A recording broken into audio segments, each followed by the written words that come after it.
समय उस सुंदरी ने सरेंद्र भगवान का को विनय किया, सरकार अब हमारे यहाँ निवास हो जाए। भगवान ने कहा देवी अभी नहीं, काम बहुत है, माता पिता का दर्शन करने जाना है, मामा का कल्याण करना है, सोई हम कभी जरूर आएंगे। और भगवान एक दिन गए थे, लेकिन ये बात में लीला अति भक्त वृंदो।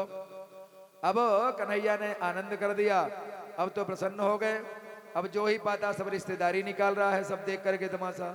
आगे बढ़े, दिव्य सभागार में पहुंचे, जहां पर परशुराम के द्वारा प्रदत्त विशाल धनुष रखा हुआ था कंस का। धनुष को देखते प्रभु बोले दाऊ भैया आज्ञा करो, थोड़ा हम धनुष को छू लो क्या।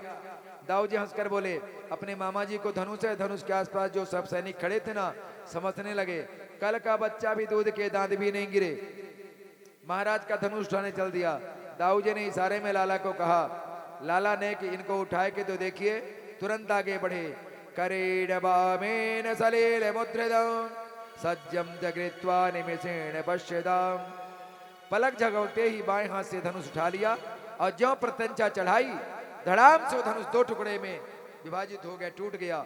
इतना भयंकर शब्द हुआ कि धरती हिल गई। कंस तो बेचारा सिंहासन से गिरते गिरते बचा, सैनिक सब मारने दौड़ पड़े। दाऊ जी बोले लाला आधा टुकड़ा जल्दी हमारी ओर फेंक दो। आधे आधे टुकड़े ले लिए धनुष के दोनों भाई, और सारे सैनिक वहां पिटाई करेगी, प्राण बचा करके सैनिक भागे। कंस के पास पहुंचकर बोले सरकार गजब हो गया, आपके भांजे धनुष तोड़ दिए। जो कंस ने सुना कि धनुष तोड़ दिया तो उसे पक्का विश्वास हो गया कि हमारी भी गारंटी खत्म, क्योंकि भगवान परशुराम जी ने कहा था कंस इस धनुष को कोई तोड़ नहीं सकता, और जो तोड़ देगा वो तुझे छोड़ नहीं सकता। इसलिए वचन याद आ गया और बहुत घबरा गया। अब तो कंस का ये हाल हो गया, जो भी काली चीज दिखी उसी में कृष्ण दिखे। कोई पानी लावे तो लोटा के जल में अगर नजर चली गई, उसमें स्वयं का पुतला दिखे, अरे कृष्ण आ गया, लोटा फेंक देवे। भोजन करें, दाल में जीरा दिख जाए, छिलका दिख जाए दाल का, कृष्ण आ गया, थाली फेंक देवे। ये हाल हो गया कि हर एक वस्तु में उसे कृष्ण दिखने लगे। इतनी सुंदर भक्ति समझ लो भैरव भाव की। थोड़ी बहुत नींद भी भयंकर स्वप्न होते हैं, भूत प्रेत बुला बुला कर उसे आलिंगन कर रहे हैं। कभी देखता गधे पर बैठ करके मैं जा रहा हूँ, शरीर में तेल लगाकर दक्षिण दिशा में, कभी चलते समय परछाई में उसको छेद दिखता है। ये सब मृत्यु के संकेत हैं भक्त वृंदो, ध्यान देना। अगर ऐसा स्वप्न होवे कि मुझे भूत प्रेत बुला करके मुझे आलिंगन कर रहे हैं, खिला रहे हैं, तो भी गड़बड़। कभी गधे पर बैठे देखो तो भी गड़बड़। कभी तेल लगाए हुए दक्षिण दिशा की ओर जा रहे हो तो भी गड़बड़। कभी परछाई में अब तुम्हारे स्वयं के छाए में छेद दिखे, समझ लेना गारंटी है पूरी हो रही है। प्राण घोष शांत हो गया, इसलिए कंस का भय और भी कई गुना बढ़ गया। कान में अपने हाथ लगाओ, उंगलियां लगाओ, अगर प्राण घोष का आवाज नहीं आ रहा है तो मान लो 6 महीने का समय और आपका शेष बचा है। जैसे तैसे सवेरा हुआ, नंद बाबा बोले लाला चल। प्रभु बोले बाबा अब चलो, हम बाद में आएंगे। नंद बाबा आगे चले गए, सभा में उपयुक्त स्थान पर बैठ गए। बाद में दाऊ भैया के साथ गोविंद चले। जैसे जैसे ही प्रभु ने सभागार में प्रवेश किया तो दरवाजे पर जो है कुबलिया पीठ नाम का बड़ा विशाल का हाथी, जिसमें 10,000 हाथियों का बल था, अकेले दरवाजे पर खड़ा था। महावत उसके ऊपर था। भगवान बोले ए महावत, हाथी हटाओ, हम भीतर जाएंगे। ये सुनता क्यों नहीं, हाथी क्यों नहीं हटाता? इतने पर भी नहीं सुना। भगवान ने डांटा, ए ज्यादा गड़बड़ करेगा तो एक मुष्टिका में तेरे हाथी को सीधा हम लोग पहुंचा देंगे। अब देखिए यम साधनम शब्द आया है। महावत कुपित हो गया, मदान हाथी खड़ा था, उसमें अंकुश मारकर भगवान की तरफ दौड़ा दिया।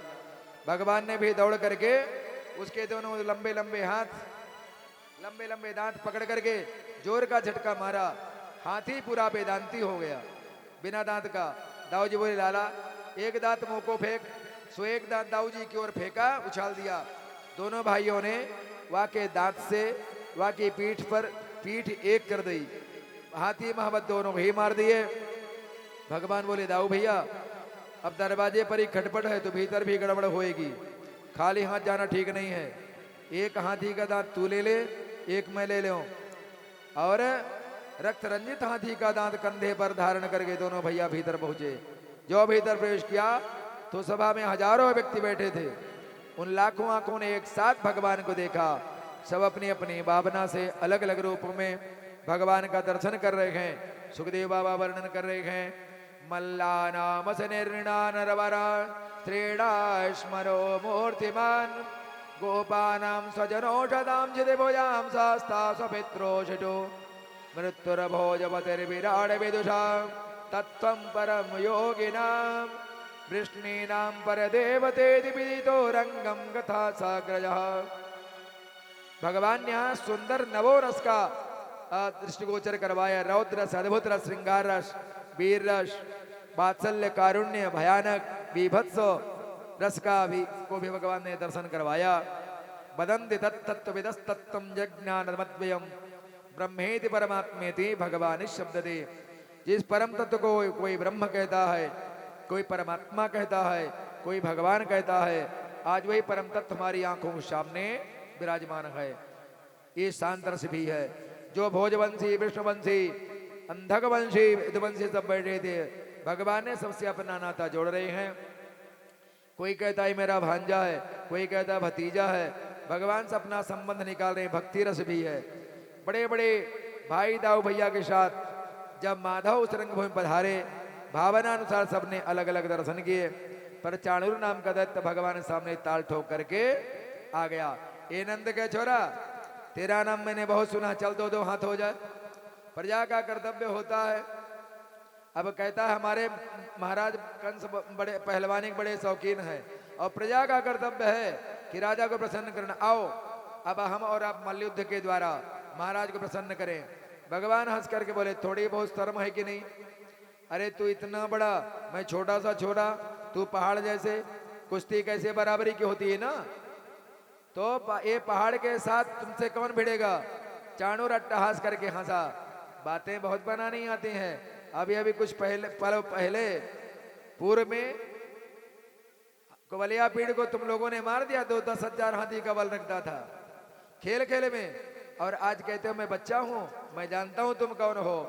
न बालो न किशोरस्तु बलश्च बलिनां वरः लीले भो हतो येन संप्रद्विविद सत्कभृतो।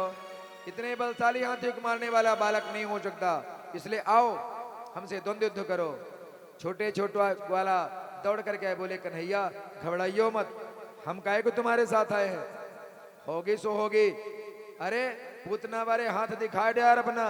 भगवान बोले वाह, अच्छा तुम सवाने की इच्छा है, आजा भैया तेरी इच्छा है। तो हमारे बाबा ने मना कर रखा, पर तेरी कछु ज्यादा ही श्रद्धा है, दिख रही है, तो आनंद ले ले। तो चल हम मना नहीं करें।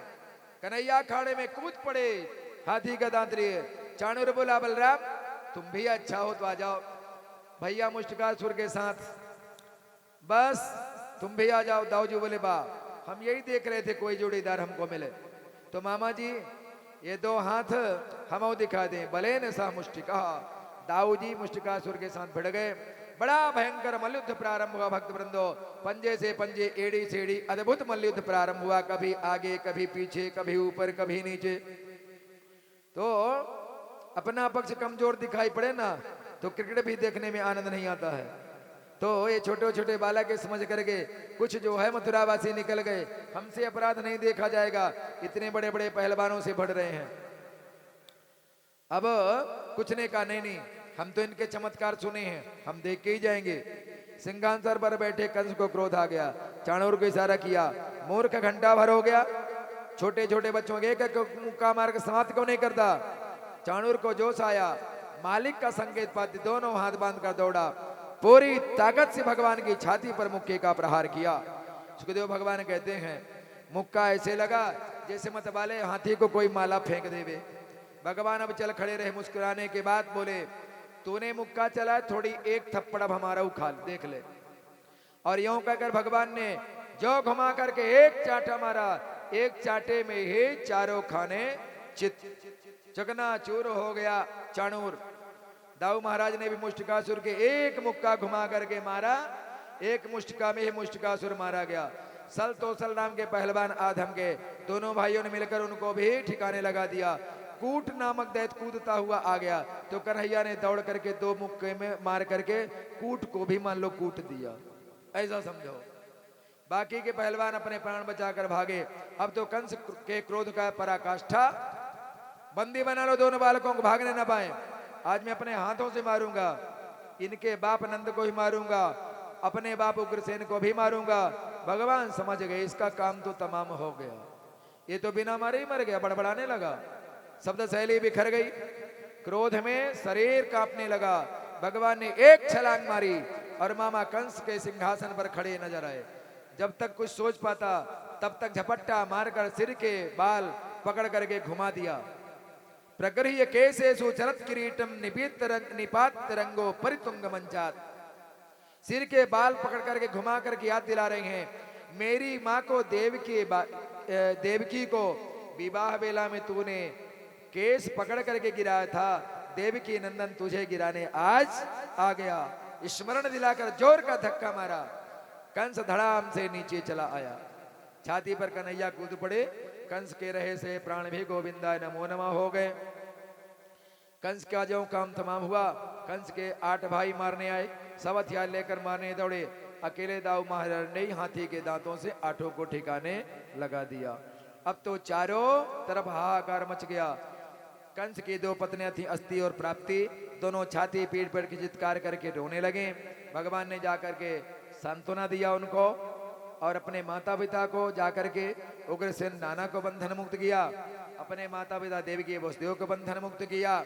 और देवकी माँ को आज कई बातें याद आ रही हैं, मेरा बच्चा छोटा होता मैं दुग्ध पान कराती। भगवान भाव समझ गए, तुरंत गोद में प्रकट हो गए और देवकी मैया का दुग्ध पान किए।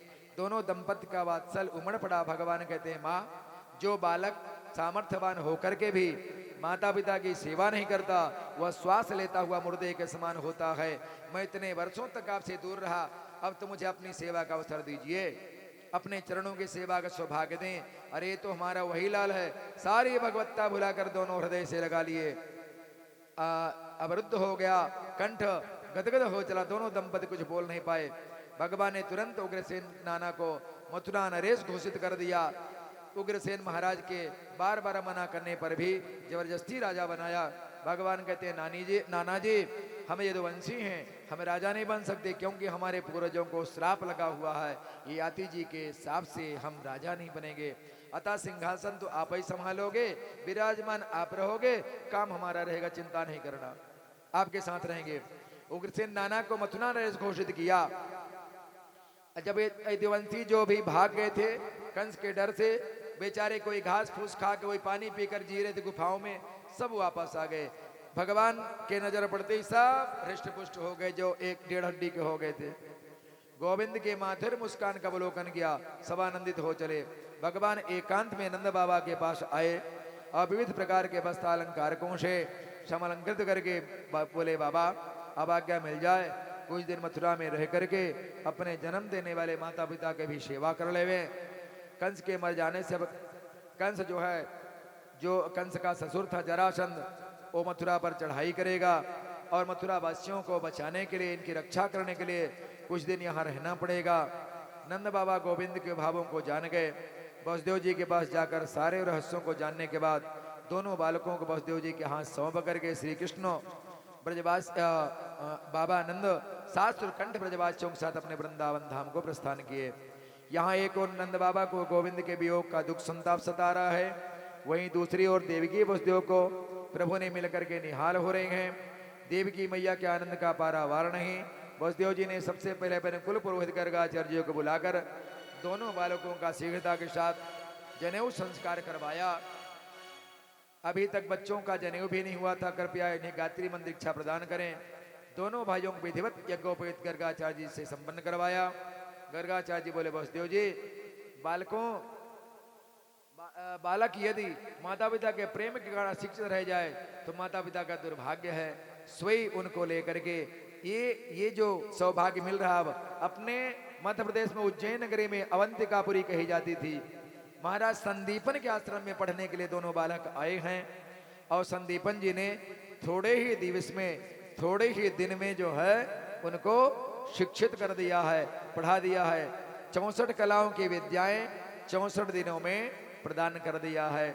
अब जब पढ़ करके संपन्न हुए तब गुरुदेव भगवान के आगे खड़े हुए, बोलिए गुरुदेव भगवान अब आपको हम गुरु दक्षिणा के रूप में क्या दे देवे। गुरुदेव भगवान ने कहा बेटा मैंने सुना है कि आपने जो है अब मैया कह रही है गुरु माता यहाँ पर कि बेटा हमारे एक ही बेटा था, आप कृपा करके अगर उसे वापस ला दो क्योंकि वो अब नहीं रह गया है। गोविंद ने कहा ऐसा ही होगा और गए हैं पहले समुद्र के पास में, उन्होंने कहा मेरे पास नहीं है। तब उन्होंने ध्यान लगा करके देखा, सीधे यमपुरी को गए और यमराज को आदेश देते हैं गुरु पुत्र प्रदीयताम, गुरु पुत्र को हमारे पास लाइए। सारे नियमों का खंडन करते हुए गुरु भक्ति दिखाते हुए प्रभु ने बलराम भैया ने दोनों ने गुरु पुत्र ला करके उनके चरणों में समर्पित किया। और जब चलने लगे तो गुरुदेव भगवान ने कहा बेटा और कुछ नहीं चाहिए। भगवान ने आशीर्वाद लिया, अगर देना है तो ये बात देना कि इस गुरुदेव को कभी भूलना मत। बोले गोविंद नारायण भगवान की। अब भगवान बड़े प्रेम से मथुरा में रहने लगे, निवास करने लगे यमुना के तट पर, और यमुना के तट पर हैं निवास कर रहे हैं। भक्त वृंदो वहीं पर महल है। राधा मैया रोज उनके लिए पुष्प प्रेषित करती हैं। थोड़ी देर और 10 से 15 मिनट लेंगे आपसे। रोज पुष्प कमल का प्रेषित करती हैं रास रसेश्वरी राधा मैया। और आज गोविंद के नजरों में पुष्प पड़ गया। वहां पर आके हृदय में जहां पर भगवान का भवन है वो घूमने लगता है। वो पुष्प को देख करके आज गोविंद जो है रोए, आंखों से आशीर्वाद हो गए। ऊपर के नीचे के महले में उद्धव थे, उनके ही शरीर थे, भाई लगते थे रिश्ते में। उनके गालों में वो जो है भगवान के अश्रु पड़ गए, अश्रु बिंदु दुखाश्रु हैं। समझ गए, तुरंत दौड़े करके गए ऊपर के महले में। बोलो कन्हैया आज तुम रो क्यों रहे हो? नहीं नहीं नहीं, आंसू पोंछ लिया गोविंद ने, लेकिन फिर भी आंखें तो बयान कर देती हैं। अब जब पूछने लगे उद्धव तो गोविंद कहते हैं कि उद्धव मोहि ब्रज बिसरत नाहि। भगवान ने कुछ पत्र लिखे हैं और दिए हैं, ये मेरे बाबा को दे देना, ये मेरी मैया को सुना देना, ये मेरे ग्वाल वालों को दे देना, ये अपनी गोपियां सखियों को दे देना, ये रास रासेश्वरी राधा मैया को दे देना। रात्रि पर्यंत उद्धव वहां रहे बाबा जी के पास, नंद बाबा के पास। पत्र सुनाए, भोजन ग्रहण किए, सारा समाचार निवेदित किए। और सुबह में जब पूछे गोपियां कहाँ, यमुनापुरी के तट पर हैं। गोपियों से मिलने के लिए जाते हैं। भगवान ने अपना वस्त्र दिया है, अपना रथ दिया है, अपना मुकुट दिया है। और जब गोपियों ने दूर से देखा तो उद्धव को देखकर गोपियों को ऐसा लगा भक्त वृंदो मानो कि भगवान श्याम सुंदर ही पधार गए हों।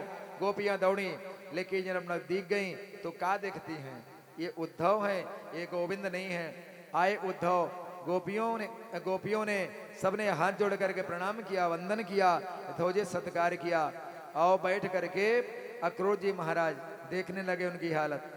उनके पत्र जो भगवान ने भेजे थे रास रासेश्वरी मैया को दिया, ग्वाल बालों को दिया, गोपियों को दिया। यहाँ पर एक भ्रमर गीत की बात आती है भक्त वृंदो। और जिस समय पर बैठे हैं उसी समय पर एक भंवरा आ गया और राधा मैया चरणों में बैठने लगा। राधा मैया ने कहा नहीं नहीं नहीं, ऐसी गलती नहीं, क्षमा मांगने से काम नहीं चलेगा। अरे हम तो गंवार ग्वालिनिया है, जाओ जाओ मथुरा की देवियों को उनको संतुष्टि पुष्टि दो, उनको संतुष्ट करो, उनको प्रसन्न करो। हमारे लिए तो गोविंद आपका नाम ही काफी है, अब आपको प्रणाम करने की जरूरत नहीं है। भंवरे के रूप में आए हो ना। भंवरा क्या होता है भक्त वृंदो? काला होता है। और उस काले भंवरे के गले में आप लोग जानते हो पीला पट्टी पड़ा होता है। श्याम वर्ण पीतांबर कांधे, मुरली इधर नहीं होए, बिन मुरली यह नाद करता है, विरला बूझे कहोए। उस भंवरे के अंदर भी भगवती रास रासेश्वरी राधा मैया को गोविंद दिख रहे हैं। ब्रज बाबाओं के स्थिति को देख करके उद्धव को आश्चर्य हो रहा है। उद्धव आया था ज्ञान देने के लिए सोच रहा था गमार ग्वाले लिया है, स्वयं ज्ञान लेने लगा। आया था एक दिन के लिए, 6 महीने व्यतीत हो गए उद्धव को उनकी ज्ञान चर्चा करते सुनते उनकी सीखते। उद्धव ने मां भगवती रास रास ससुरी के शरीर में अर्धांग में गोविंद का दर्शन किया और आधे में राधा मैया को ही देखा। राधा तो कृष्णस्तु स्वयं, कृष्णस्तु राधा स्वयं, राधा ही कृष्ण है, कृष्ण ही राधा है। इसीलिए बिना राधा के श्याम आधा है। ध्यान देना, राधा ही श्याम है, श्याम ही राधा है। इसीलिए श्याम बिना राधा के आधा है। वही श्याम है, वही राधा है। गोपियों को ज्ञान दे रहे थे। गोपियां बोल पड़ी, उद्धव सुनो, ये तो प्रेम की बात है उद्धव, ये तो प्रेम की बात है उद्धव। बंदगी तेरे बस की नहीं है, ये तो प्रेम की बात है उद्धव। बंदगी तेरे बस की नहीं है, ये तो प्रेम की बात है उद्धव।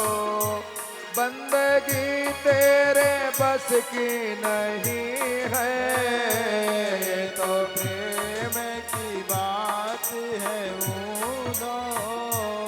बंदगी तेरे बस की नहीं है। यहाँ शरद के होते हैं सौदे, आशिकी इतनी सस्ती नहीं है। यहाँ शरद के होते हैं सौदे, आशिकी इतनी सच्ची नहीं है। ये तो प्रेम की बात है उद्धव।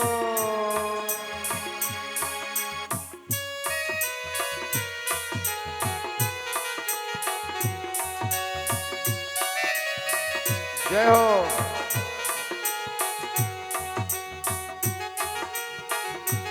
हरि बोल।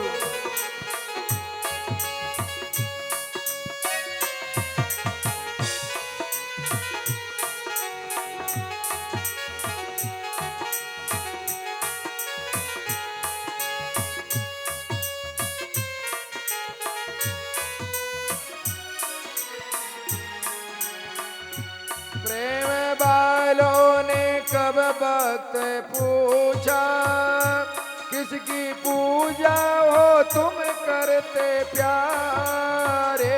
प्रेम वालों ने उस वक्त पूछा, किसकी पूजा तो तुम करते प्यारे। प्रेम वालों ने कब भक्त पूछा, किसकी पूजा हो तुम करते प्यारे।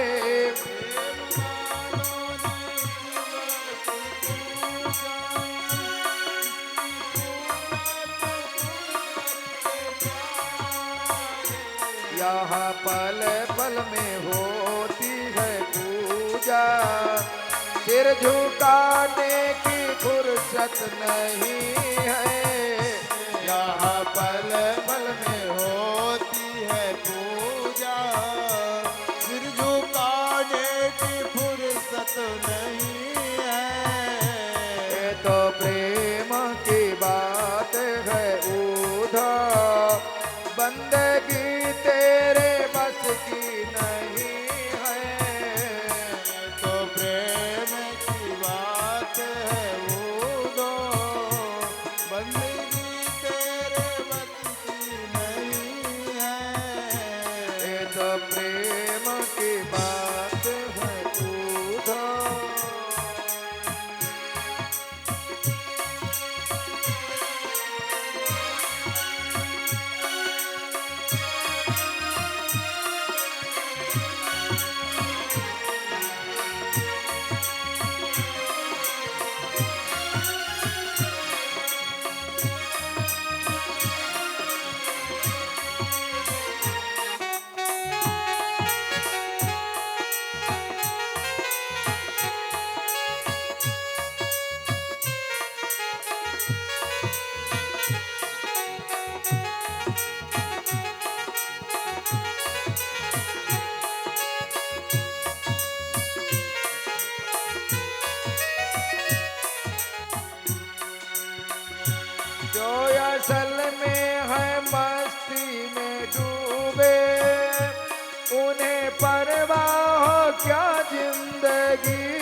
इन्हें परवाह क्या जिंदगी की।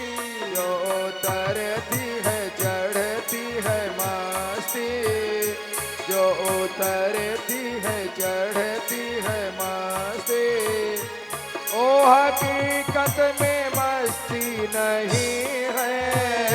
जो उतरती है चढ़ती है मस्ती, वो हकीकत में